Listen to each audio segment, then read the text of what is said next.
तो आज हम बात करने वाले हैं एक ऐसी धोखेबाजी की कहानी की जिसमें सब कुछ है। दिमाग चकरा देने वाले आंकड़े, बेहद शातिर युवा मास्टरमाइंड और रातों रात अमीर बनने का वो सपना जो एक भयानक ख्वाब में बदल गया। ये कहानी है कि कैसे असम में हजारों करोड़ रुपए देखते ही देखते हवा हो गए और पीछे छोड़ गए सिर्फ बर्बादी और अनगिनत सवाल। कहानी के पहली रकम जिसने पूरे राज्य को हिलाकर रख दिया था, 2200 करोड़ रुपए। और जानते हैं सबसे हैरान करने वाली बात क्या थी?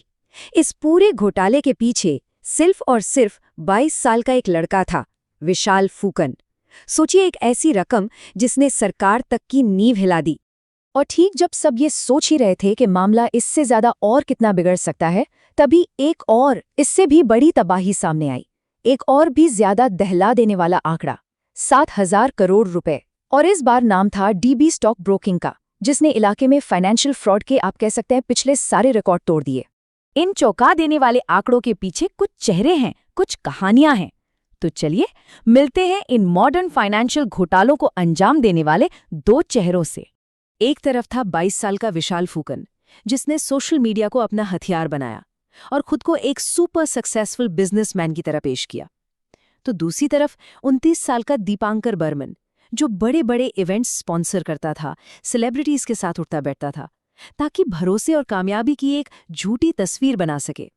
मतलब तरीके अलग अलग थे, लेकिन मकसद सिर्फ एक था, लोगों का भरोसा जीतना, ताकि बाद में उसे चकनाचूर किया जा सके। भले ही इनके तरीके आपको अलग लग रहे हों, लेकिन असल में दोनों ही एक बहुत पुरानी और खतरनाक स्क्रिप्ट पर काम कर रहे थे। आइए जरा देखते हैं कि ये ताश का महल आखिर बनाया कैसे गया था। विशाल फूकन का वादा बहुत सिंपल था, इतना सिंपल कि सच लगना मुश्किल था। उसने कहा, एक मोटी रकम लगाइए और सिर्फ 60 दिनों में 30% का जबरदस्त रिटर्न पाइए। अब आप ही बताइए, ऐसे वादे के सामने लालच पर काबू पाना भला किसके लिए आसान होता है? देखिए, विशाल जो बेच रहा था वो असल में एक क्लासिक पॉन्जी स्कीम थी। इसका तरीका भी धोखे जितना ही आसान है। आप पहले कुछ इन्वेस्टर्स से भारी रिटर्न का वादा करते हैं, फिर जब नए लोग पैसा लगाते हैं तो आप उनका पैसा उठाकर पुराने वालों को प्रॉफिट के तौर पर दे देते हैं। इससे एक झूठी हवा बनती है कि स्कीम तो भाई कमाल का काम कर रही है, और ये खबर आग की तरह फैलती है और ज्यादा लोगों को खींच लाती है। और ये सिलसिला तब तक चलता है जब तक नए लोग पैसा लगाना बंद नहीं कर देते, और फिर सब कुछ ढह जाता है। अब इस धोखे के खेल को और असली दिखाने के लिए इन जालसाजों ने लोगों के ही पैसे से एक बेहद आलीशान जिंदगी जीनी शुरू कर दी। आपको एक मिसाल देता हूँ। विशाल फूकन ने अपनी बहन की शादी पर करीब 3 करोड़ रुपए खर्च कर दिए। ये सिर्फ दिखावा नहीं था, ये उनकी धोखाधड़ी में एक सोची समझी इन्वेस्टमेंट थी, ताकि वो अपनी कामयाबी की एक ऐसी झूठी तस्वीर पेश कर सकें जिसमें और ज्यादा लोग फंसते चले जाएं। लेकिन धोखे पर बनी हर स्कीम की एक एक्सपायरी डेट तो होती ही है। तो अब देखते हैं वो पल जब इस झूठे ढांचे में दरारें पड़नी शुरू हुई और ये पूरी की पूरी इमारत ताश के महल की तरह ढह गई।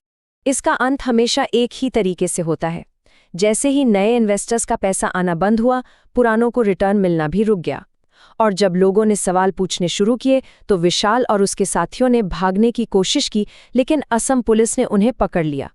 वहीं दूसरी तरफ दीपांकर बर्मन वो ज्यादा किस्मत वाला निकला और लोगों का पैसा लेकर ऑस्ट्रेलिया भागने में कामयाब हो गया। लेकिन इन धोखेबाजों की कहानी से हटकर एक ज्यादा गहरा सवाल है, और ये सवाल हमें खुद से पूछना चाहिए। आखिर हमारे समाज में ऐसी कौन सी कमजोरियां हैं जो इस तरह की स्कीम्स को फलने फूलने का मौका देती हैं? हम बार बार इन जालों में फंसते ही क्यों हैं? जवाब का एक हिस्सा एक बहुत ही चिंताजनक आंकड़े से शुरू होता है। भारत में सिर्फ 27% आबादी को ही बेसिक फाइनेंशियल नॉलेज है। इसका सीधा सा मतलब ये है कि एक बहुत बड़ी आबादी इन्वेस्टमेंट या रिस्क जैसे जरूरी कॉन्सेप्ट्स को समझती ही नहीं, और यही बात उन्हें आसान शिकार बना देती है।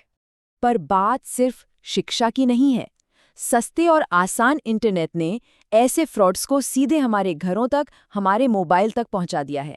अब इसमें आप भ्रष्टाचार, ढीले ढाले कानून, बेरोजगारी और एक ऐसी कल्चर को भी जोड़ दीजिए जो किसी भी कीमत पर पैसा बनाने को बढ़ावा देती है, और आपको ऐसी धोखाधड़ी के लिए एक परफेक्ट माहौल मिल जाता है।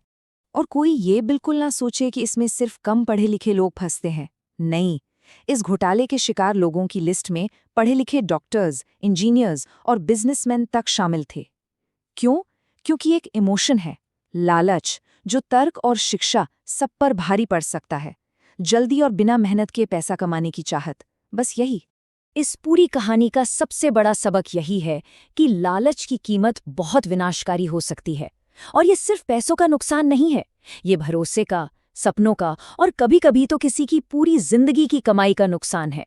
इसीलिए जागरूकता और सतर्कता, यही हमारा सबसे बड़ा बचाव है। और इसी जागरूकता को बढ़ावा देने के लिए हमारे सहयोगी संगठन राष्ट्रीय जन समाधान मंच का एक बहुत ही सीधा संदेश है: सतर्क रहें, सवाल करें और जल्दी अमीर बनाने वाली किसी भी स्कीम पर भरोसा करने से पहले 100 बार सोचें। लालच को अपने फैसले पर हावी मत होने दीजिए। और हाँ, अगर आप ऐसी ही किसी धोखाधड़ी का शिकार हुए हैं या किसी स्कीम पर आपको जरा सा भी शक है, तो प्लीज मदद मांगने में बिल्कुल संकोच न करें। आप राष्ट्रीय जन समाधान मंच की हेल्पलाइन पर कॉल कर सकते हैं 8540626005। और आखिर में मैं आपको एक सवाल के साथ छोड़कर जा रहा हूँ। जब इन्फ्लुएंसर्स और सेलिब्रिटीज ऐसी जोखिम भरी योजनाओं को प्रमोट करते हैं और लोग अपना पैसा गंवा देते हैं, तो इसके नतीजों के लिए असली जिम्मेदार कौन है? इस पर सोचिएगा जरूर।